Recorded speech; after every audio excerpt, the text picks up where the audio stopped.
So I have a child, and by child I mean a cat who's my little princess. And it's only natural that she needs a princess cat house, which we're going to DIY today from trash.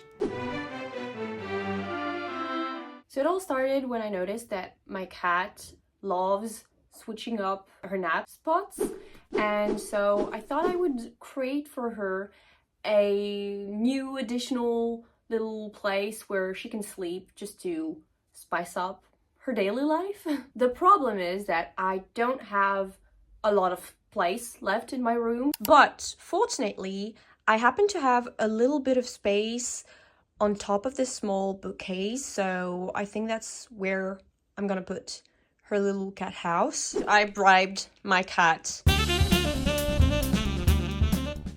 with a little treat, so you can see approximately the space we're working with. It's not that big, but I think that a cat's house will fit here, hopefully. Yeah, I get it.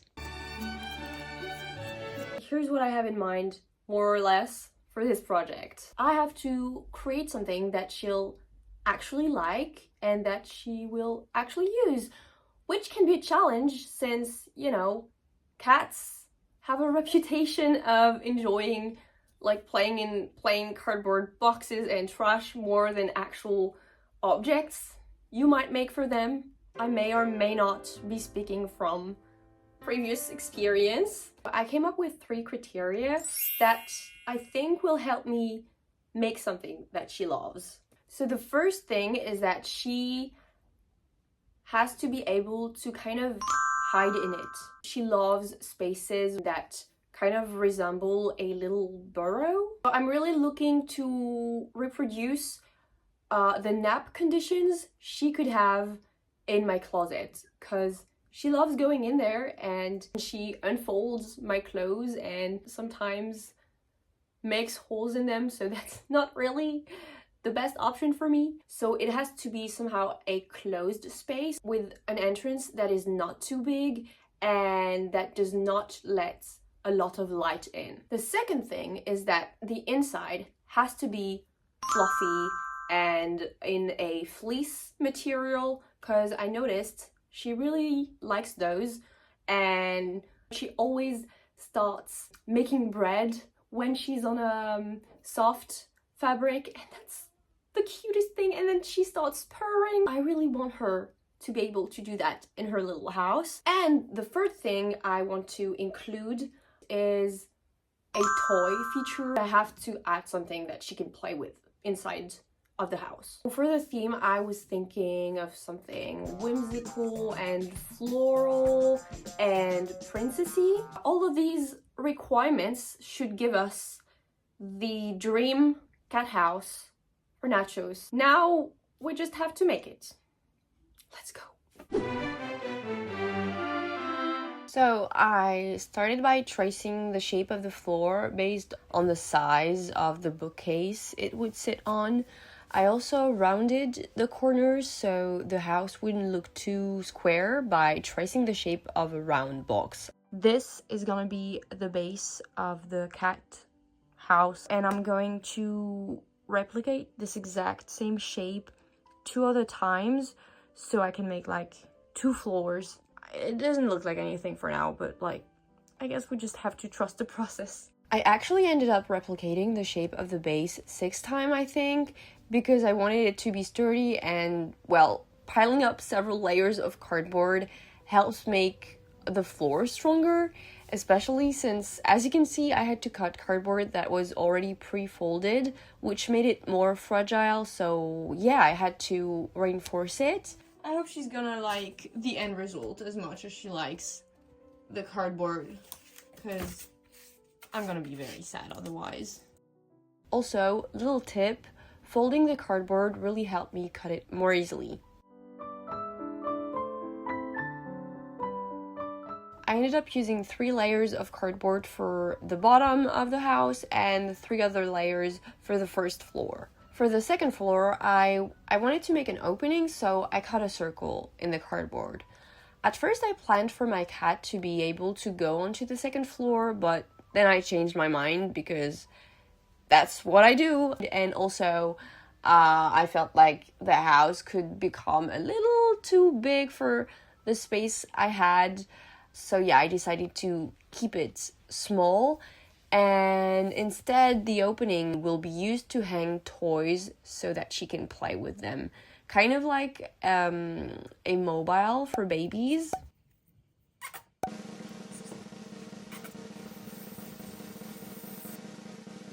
She fits. So cool. I used a lot of toilet paper rolls that I cut into even slices to reinforce the second floor.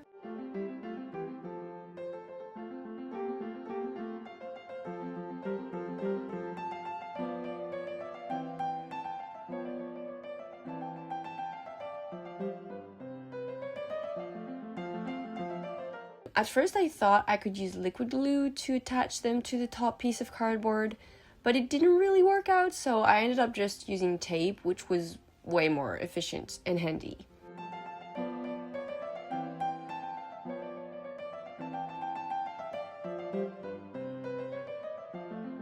I originally wanted to cut pieces of cardboard that were wide enough to go around half of this, but I don't have cardboard that is big enough, so I'm basically gonna have to use several small pieces of cardboard to create the wall around the little house. My room's already looking like this.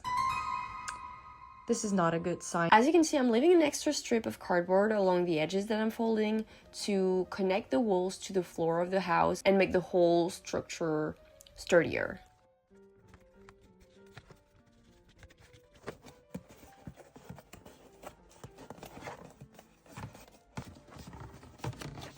Okay, so now I have done my first piece of cardboard, which is going to become a part of the wall. And now I'm gonna make other ones, so I have enough cardboard to circle the area.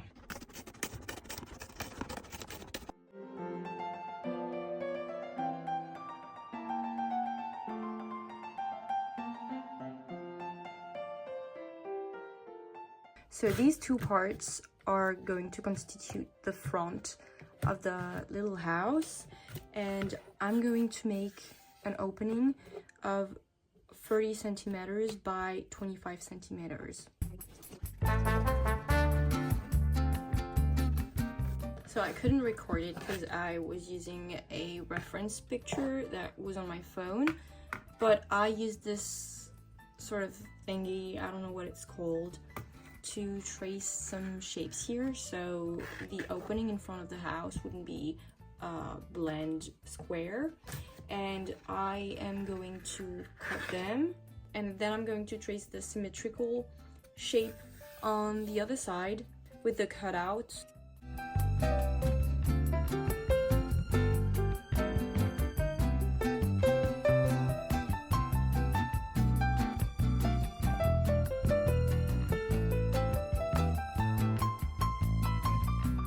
So once I was done cutting the cardboard for the walls, I assembled it with the second floor, and I just can't believe how much tape I used throughout this project.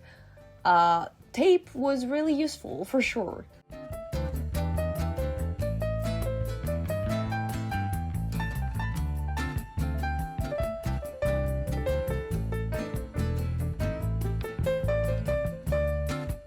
Since the corners of the house are rounded, creasing the cardboard walls really helped them take the right shape, because otherwise I don't think they would have stayed in place, and I don't know, the tape probably wouldn't have been strong enough to keep them attached to the base, and they would have quickly gone back to their natural flat shape. So this was a little detail, but it was really important.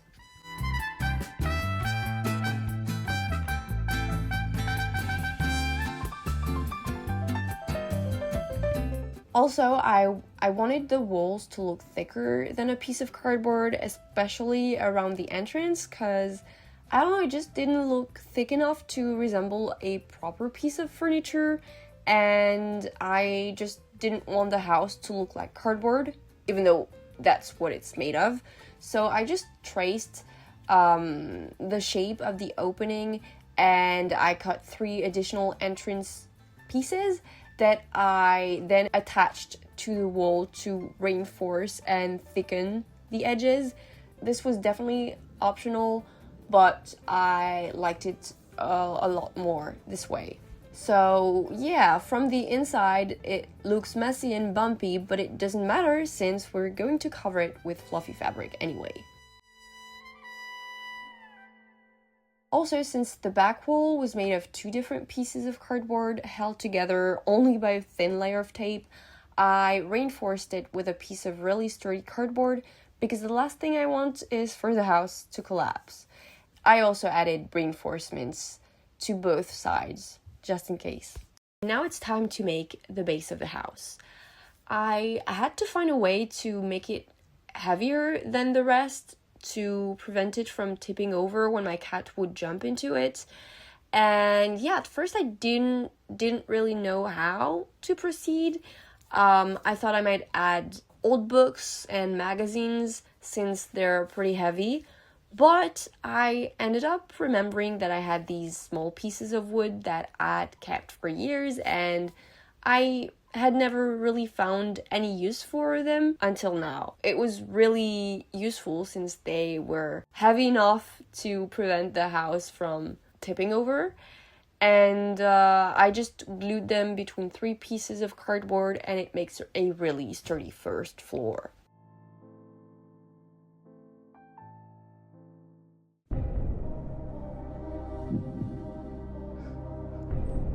You like it?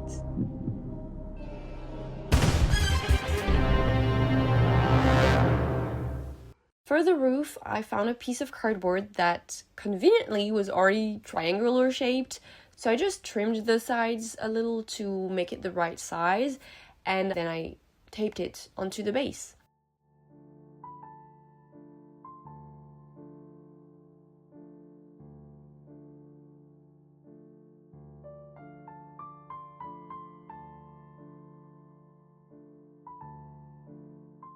After taking some measurements, I cut a piece of sturdy cardboard into a triangular shape for the back of the roof.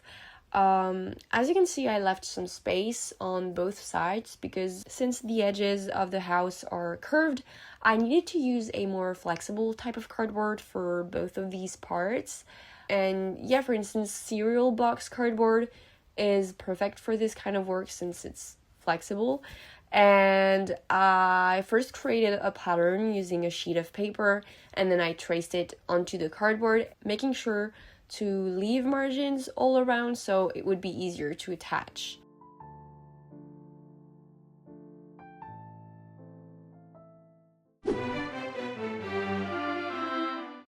So I went hunting in my stuff to find some fabrics to cover the house with, and I found this one. Looks really cute, and I could cover the outside of the house with this. I also have this fleece fabric, and I could cover the inside with. I think my cat really loves this kind of soft fabric, and I think the color goes well with the floral fabric. And I also have these little, I don't actually know what they're called in English. I thought I could make like little curtains with them. I went hunting for some pink and white ribbon and lace that I could use to decorate the house. So I found several things, and I'm not sure yet how I'm going to use them. This is the lace I used to make a little bear art doll, and I don't have a lot of it left. Before covering the house with floral fabric, I completely covered the outside with padding to make it look less cardboard-like, and I don't know, just to hide small imperfections and irregularities in the cardboard by adding another layer before the final outside fabric.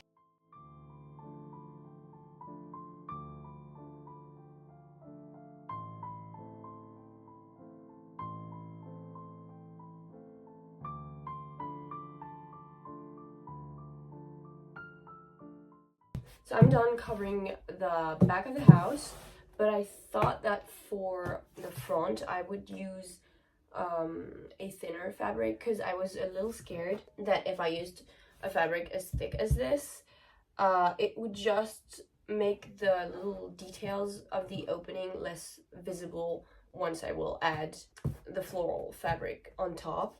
So I just thought like using a thinner fabric would be better. I tried cutting the shape of the opening. I started by gluing it all around the edges of the hole because that was the trickiest part, and then I proceeded to glue the rest.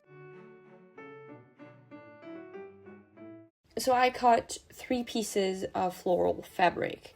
One for the back of the house, one long rectangle for the roof and the sides, and one piece of fabric for the front. I was trying to measure the surface of fabric I would need for the back of the house.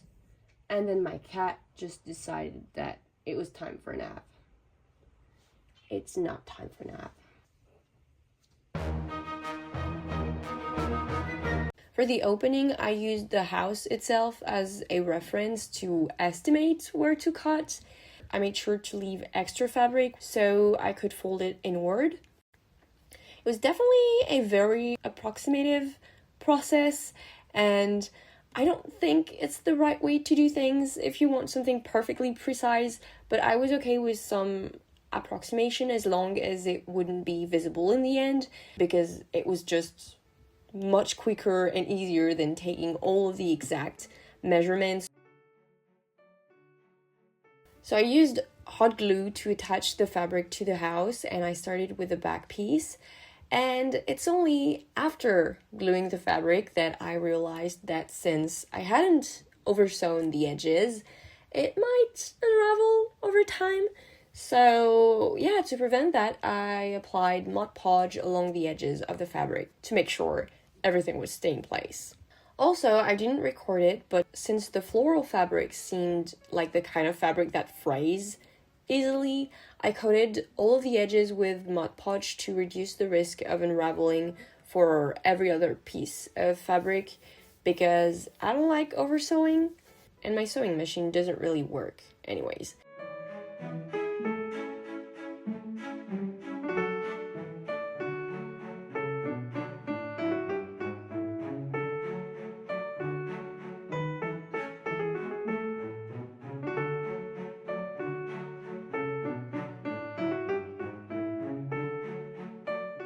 I cut small strips into the fabric to make sure it was easier to fold it inside the opening, and then I carefully glued it along the edges and on the inside of the house.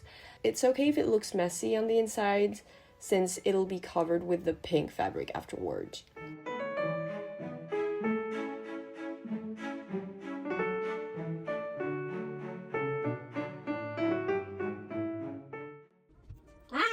This is definitely the trickiest part so far. I keep burning my fingers while trying to glue the back of this because I can't really see what I'm doing, and I can't really like put my head inside of it, and I can't really like put my head inside of it. And I definitely recommend you try another technique for this unless you want to burn your fingers several times. Yeah, definitely not my brightest idea. I also used Mod Podge to seal the fabric and to make sure it was securely glued onto the cardboard on the inside. It's in this kind of moments that I really question my life choices. How did I get there? Did my mom envision this when I was a baby? Like, when she thought about what I would become? Did the fact that I could become this person cross her mind? Get me out of here!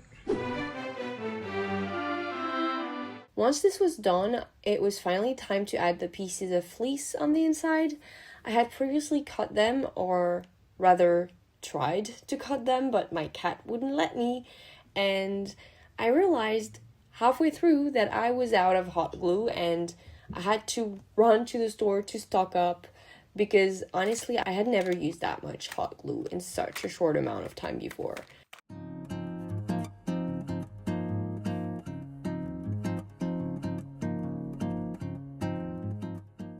At some point, I even had to use a mirror to see what I was doing while gluing the ceiling piece of fabric. This is really tricky. For the hole, I did the exact same thing as I did for the entrance, and I just cut small slits around the circle so I could glue the fabric down more easily. By the way, I'm really sorry for the camera angle. You can't really see what's going on, but it was really tricky to record the inside.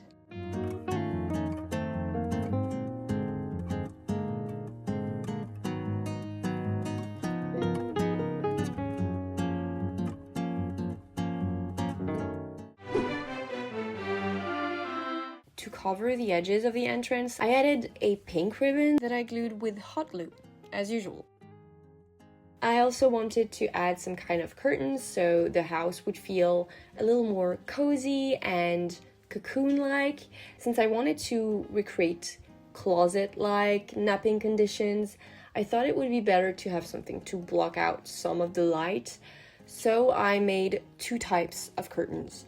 The first set of curtains was for the second floor of the house. After measuring the opening at the front of the roof, I cut two triangular pieces of fabric accordingly, and I fake oversewn the edges by folding each one twice and gluing them down with hot glue. And then I cut pieces of ribbon and lace to match the length of the edges. I glued the lace underneath the ribbon, and I also trimmed the excess lace afterward. Once the pink ribbon and the lace were assembled, I attached them along the edges of the curtains. I had to use two different types of lace because I ran out of scraps, and I was worried that it might look weird, but honestly I don't think you can even tell unless you look really closely. Otherwise, the two types of lace blend together really smoothly, I think, and I just added a small extra piece of lace in the corners to blend them together. And yeah, I think it does the trick. After putting the curtains onto the house, I still felt like something was missing, and honestly, what would a girly, whimsical princess house be without a little pink ribbon on top of it all? Okay, attempt number 2.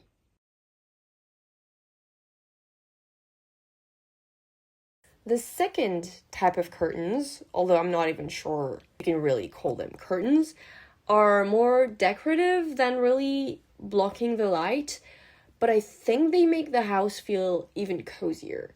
I just used some old tulle fabric from a mosquito net, which I cut into a long and thin rectangle, and then I tied 2 little strings around it.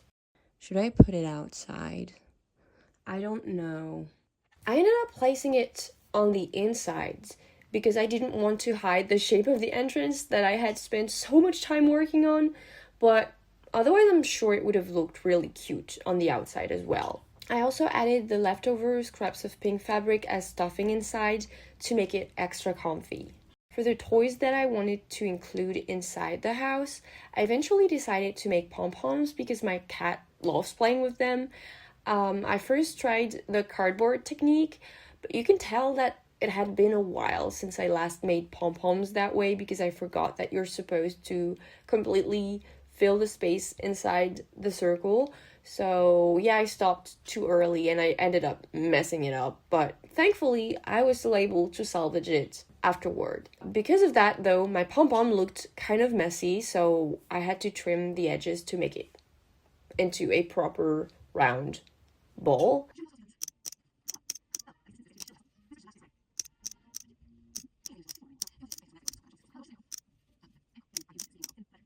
I also used the fork technique to make smaller pom-poms, and yeah, I love making pom-poms, and this is really the kind of craft that feels so soothing and that reminds me of childhood and makes me feel so nostalgic because I just remember loving crafting pom-poms as a child.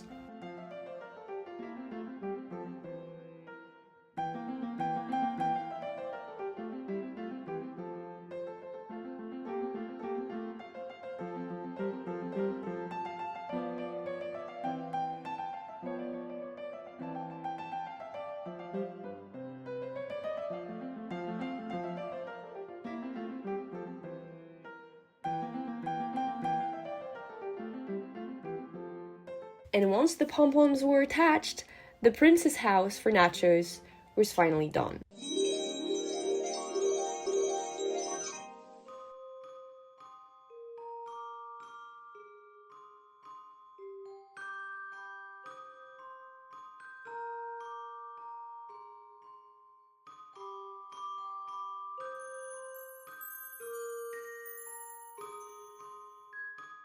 I'm really happy with how it turned out, and I think my cat is too.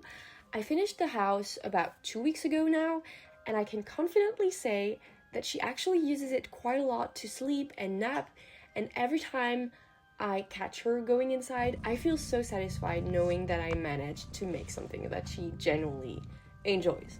Like, I don't know, it's so adorable.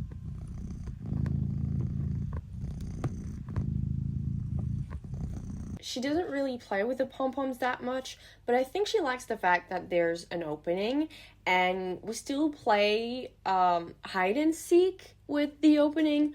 So yeah, I'd say this project was definitely a success overall, and I really hope this little DIY inspired you if you ever plan on crafting a small house or bed for your cat. This was such a pleasure to make, and Nachos and I will see you again very soon. Bye!